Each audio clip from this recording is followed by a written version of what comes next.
माँ बिन मायका। भाई के बहुत जिद करने पर सलिता बच्चों के साथ अपने मायके रवाना होली। विवेक, जल्दी लेने आइएगा। और हाँ, बार बार फोन कर जल्दी आने को कहते रहिएगा। सलिता, क्या हो गया भाई तुम्हें? अनुज कब से आने की जिद कर रहा है।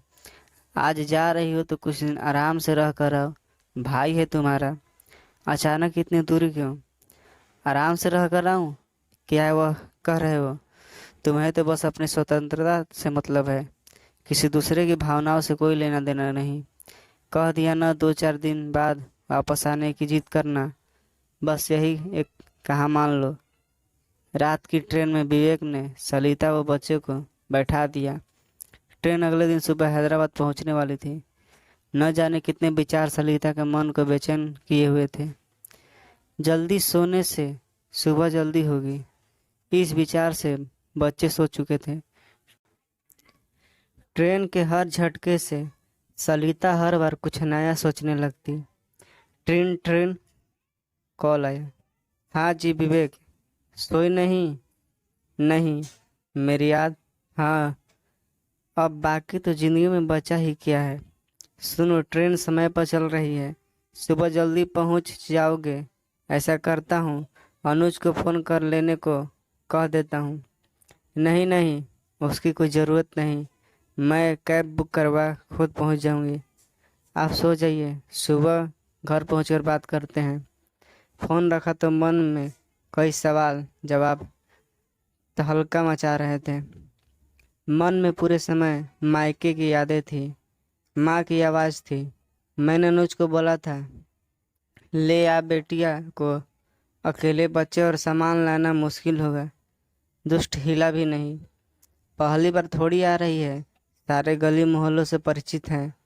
वो तो यहाँ की डॉन थी, अपने आप आ जाएगी। बातें याद कर एक हंसी सलिता के चेहरे में दौड़ गई। अनुज की शादी के बाद सब कुछ कितना बदल गया था। माँ जब लाने को कहती तो कहता, माँ आ जाएगी ना, सालों से आ रही है।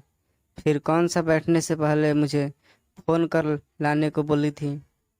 अरे दुष्ट, क्या कह रहा है? बहन है तेरी, कितनी खुशी होगी उसे अगर तू लेने गया तो।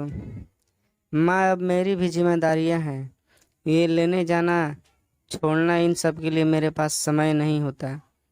जब एक शहर से दूसरे शहर आ सकती है तो स्टेशन से घर आने में क्या परेशानी। मना कर रहा है सलिता, कितनी बार बोला पर लेने आने को तैयार नहीं। कोई बात नहीं माँ, मत कहा करो, अब वो भी बच्चा नहीं है, उसकी भी शादी हो गई है। मेरे जीते जी तो मान जाता, बाद में देखी जाती। जैसा रिश्ता निभाना है निभाते। छोड़ो ना माँ, क्यों बात का बतंगड़ बनाना है। मैं आ जाऊंगी अपने आप, मत कहा करो उसे। न जाने कितनी बातें उसके मानस पटल पर दौड़ने लगी। जबरन आंख बंद कर नींद से मुलाकात करने की कोशिश अंततः सफल हुई। सुबह अचानक घबरा कर उठी तो देखा सही समय पर नींद खुली है। गाड़ी स्टेशन पर दौड़ रही थी। बाहर झांक देखा तो हैदराबाद लिखा था। बच्चों उठो, बेटा चलो, हमें उतरना है, जल्दी करो। नीचे उतर, कैब बुक करवा लेंगे। अलसाई आंखों से बच्चे अपना सामान ले खड़े हो गए। मन में सोचने लगी, अभी तक माँ 10 फोन कर देती थी, पता नहीं घर का माहौल क्या होगा। जाते ही किसने सामना होगा, वो अपना सामान कौन से कमरे में रखेगी, और भी न जाने क्या क्या। जैसे ही बच्चे को उतार अटैची बाहर निकालने लगी, अटैची का वजन कुछ कम सा लगा। ला, ये मुझे दे दे, कुछ और सामान है तो वो ले आ। तू इतनी सुबह क्या जरूरत थी? पहले तो कहते कहते भी औरों को उतरने दे, बाकी बातें आराम से बैठकर करना। दोनों स्टेशन को चिढ़ते हुए बिल्कुल मौन चलते रहे। बच्चे मामा से दुनिया भर की बातें करने में लग गए। सामान कार में रख अनुज ने सलिता के लिए आगे वाली सीट का दरवाज़ा खोल दिया। कैसी है? भाई के पूछते ही एक आंसू टपक पड़ा। मन आया सीने से लग जोर जोर से रो दें। बहुत जल्दी पूछ रहा है कैसी है, लेकिन शायद उम्र की परिपक्वता। गर्दन हिला, ठीक हूँ मैं, जवाब दिया। इतनी ठंड में लेने आने की क्या जरूरत थी? कल तक माँ लाने की जिद करती थी तो कहता था डॉन है, आ जाएगी। अब इतनी चिंता क्यों? अपने डॉन पर विश्वास नहीं रहा। छोटे मोटे सीखे हुए शिकायतों से घर आ गया। घुसते ही देखा इन 2 सालों में काफ़ी बदल चुका था। माँ का तुलसी का परिंदा गार्डन के बीचों बीच सुंदर सी पेंटिंग से सजाया गया था। सोच रही थी कितनी बड़ी हो गई हूँ, वरना ऑटो से उतरते ही माँ चिल्लाकर दौड़ी चली जाती थी। नज़र उठाकर घर की दहली देखी। आज वहाँ कोई रौनक न थी। उस दहली की रौनक तो माँ हुआ करती थी। जैसे ही दरवाज़ा खोला, भाभी व बच्चों ने जोर से हल्ला मचाया, वेलकम होम। यकीनन ऐसा स्वागत इससे पहले मायके में कभी नहीं हुआ था। बच्चे भाभी न जाने कितनी पुरानी बातें कर रहे थे।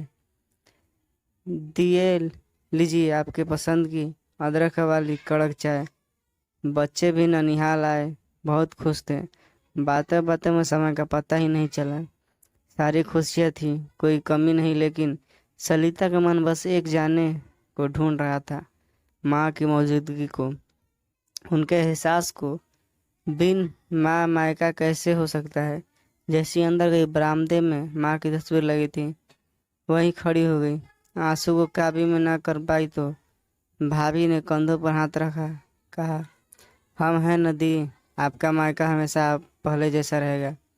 कैसे कहती? तुम उसकी जगह कैसे ले सकती हो जो मेरे चेहरे से मेरे दिल की बात जान लेती थी?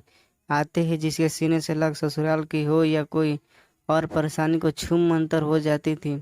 आंसू पोंछ माँ के कमरे में गई। हमारा बिल्कुल वैसा ही रखा था जैसा वो चाहती थी। सलिता का सामान माँ के कमरे में रखा दिखा गया। देखते ही देखते 4-5 दिन कहाँ बीत गए पता ही नहीं चला। बीते चंद सालों में कभी महसूस ही नहीं कर पाई कि भाभी के हाथ का स्वाद भी बिल्कुल माँ जैसा है। आज उनके खाने के स्वाद में माँ के हाथों का जायका था। तुम्हारी सब्जी तो बिल्कुल माँ के हाथ सी बनी है। इससे पहले कभी ध्यान ही नहीं दिया।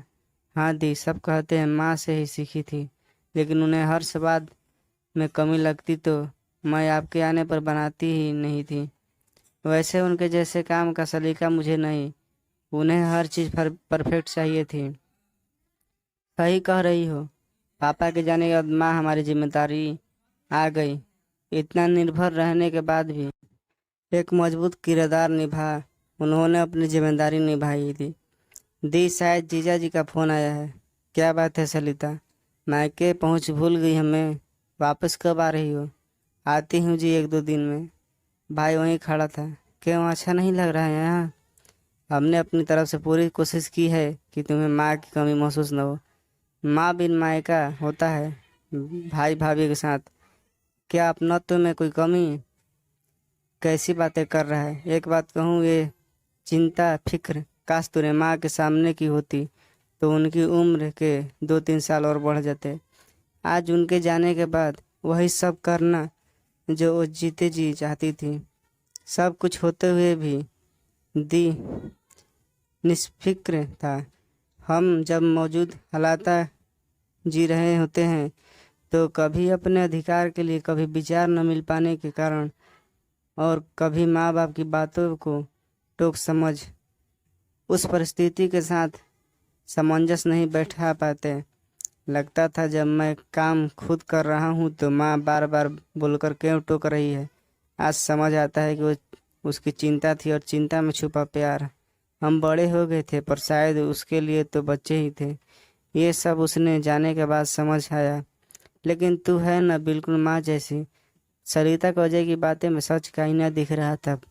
पूरे दिन मन भारी था। देखते ही देखते 15 दिन बीत गए। मायके की हर चीज़ में माँ की मौजूदगी आज भी थी। कल रवानगी थी, शायद इसलिए मन बुझा बुझा सा था। सब देर रात तक बातचीत करते रहे। अचानक भाऊ को याद आया, अरे दी, माँ के कमरे में उनका एक बक्सा रखा है। वो शायद उनका सबसे अजीज बक्सा था। ये उसकी चाबी है, मैं चाहती हूँ आप उसे खोलें। ऐसा क्यों? माँ, हर चीज़ पर तुम्हारा अधिकार है। जब हमने किसी चीज़ के लिए कभी कुछ नहीं कहा तो आज ये संदूक और उसकी चाबी दी। माँ हमेशा कहती थी इसमें पूंजी है, मेरे बाद एक सलिता ही है जो इसकी कीमत समझ सकती है। बुरा मत मानिएगा। अच्छा तो इसे आप ही खोलो। कांपते हाथों से सलिता ने बक्सा खोला। दुनिया भर की कतरनों से भरा बक्सा। ऊपर से सब हटाती चली गई। पापा का कुर्ता पजामा रखा था, खादी का कुर्ता। देख ले आया इस बार खादी का कुर्ता, संभाल कर रख, अजय के जन्मदिन में पहनूंगा। दुनिया आगे बढ़ रही थी। लोग कोट पहनते हैं और आप हद करते हो जी। पूजा पाठ थोड़ी है। लेकिन अजय के जन्मदिन पर अरमान मन में दबाए पापा एक दुर्घटना का शिकार हो सब कुछ नहीं छोड़कर चले गए।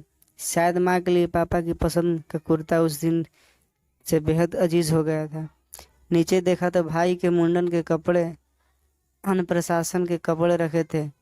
एक तरफ चीज माँ की ममता से ओम प्रेरित थी। अचानक हाथ में वो गुड़िया आ गई जो सलिता कभी जीत करके लाई थी। सलिता अब जीत की तो चांटा लगने वाला है। माँ दिला दो ना वो गुड़िया। दिमाग खराब है तेरा? इतनी महंगी गुड़िया कुछ और ले ले। थोड़े दिन बाद तू इसकी तरफ झांकेगी भी नहीं। लेकिन सलिता पर तो निप्पल वाली बड़ी सी गुड़िया का भूत सवार था। लाकर थोड़े दिन खेल उसे पटक दिया। पर माँ ने उसे हमेशा से कह संभाल की तेरी बेटी को दूंगी। कितनी ऐसी यादें उस संदूक में कैद थी जो शायद एक माँ के लिए बहुत खास थी। भाभी किया ये संदूक में? हाँ हाँ हाँ दीदी, इसकी कीमत आपसे ज्यादा कोई नहीं समझ सकता। देर रात तक बात कर सब सो गए। सलिता मध्यम रोशनी में दीवार पर लगी माँ की तस्वीर को देखती रही। कहाँ चली गई माँ? सब कुछ होते हुए भी तुम्हारी कमी कोई पूरी नहीं कर सकता। पलक झपकते ही माँ साथ थी। सलिता, सारा सामान रख लिया ना? ये देख, ये साड़ी तेरे लिए रखी थी, रख ले इसे। माँ, ये तो तुम्हें मामा ने दी थी, तुम पहनना। नहीं, मैं नहीं पहनूंगी। या तू एक ही बात है। मैं ये रंग कहाँ पहनती हूँ? उस दिन तेरे लिए रख दी थी। ये ले, ये अचार की शीशी भी रख। माँ, भाभी क्या कहेगी? कोई कुछ नहीं कहेगा। ये मैंने चुपचाप तेरे पसंद की डाल कर रख दी थी। रख ले बैग में। सुबह विदाई दी। चुपके से पर्स निकाल कर एक रुमाल में लगी गांठ खोलने लगी और कुछ पैसे निकाल बिटिया के हाथ में रख दिए। ये क्यों माँ? इतना कुछ तो दे दिया, मेरा आशीर्वाद है बेटा। अभी पापा होते तो बिना कहे कितना कुछ करते। चल जल्दी कर, कुछ खाए बिना घर से नहीं निकलने दूंगी। ससुराल में ऊंचा नीचा हो तो बात वहीं दबा देना, खुश रहना। और इतना कह माँ ने प्यार भरी झप्पी दे दी। सलिता सलिता सोती रही, ट्रेन का टाइम हो गया। हाँ माँ, कह जैसे ही आँख खोली भाभी सामने खड़ी थी। मन में आया कह दे, क्यों उठाया भाभी? माँ के सानिध्य में थी। फटाफट उठ तैयार हुई। भाभी ने नाश्ता करवा विदा किया। भाभी पीछे खड़ा थी। दियाती रहना, जल्दी जल्दी आना। सीने से लग दोनों के आंसू उछल पड़े। कभी पराया मत समझना, तेरे मायके में तेरा सम्मान हमेशा इसी तरह होगा, ये एक भाई का वादा है। मुस्कुरा माँ की फोटो को प्रणाम कर जाने लगी। जा रही हूँ माँ, आज तेरे बगैर मायका क्या होता है ये जान लिया। तुम सिर्फ आंखों से दूर हो, तुम्हारी मौजूदगी तो मायका शब्द में है। घर पहुँच गुमसुद बैठी थी। क्या मैडम, तुम तो 2-4 दिन में आने वाली थी? भाई के मुंह में बंद कर रह गई। खूब आव भगत कर दी भाई ने। सारे गिले शिकवे लगता है दूर हो गए। तुम तो जाने से पहले घबरा रही थी, कैसा लगा बिना माँ बिन मायका? आंखों में आंसू लिए भरे गले से बोली, माँ बिन मायका नहीं होता। उसकी मनुहार, डांट, प्यार सब अपने आप में अनूठा होता है। उसका गले लगना, उसकी बातों में अपना बचपन जी लेना, अपने बच्चों की मनपसंद नापसंद सब मायके में माँ पूरा करती है। बेशक अजय ने पूरी कोशिश की उनकी कमी न खले, लेकिन वही बातें ये एहसास करा गई कि कल एक तो कुछ भी बोल देने वाला, आज कुछ बोला नहीं।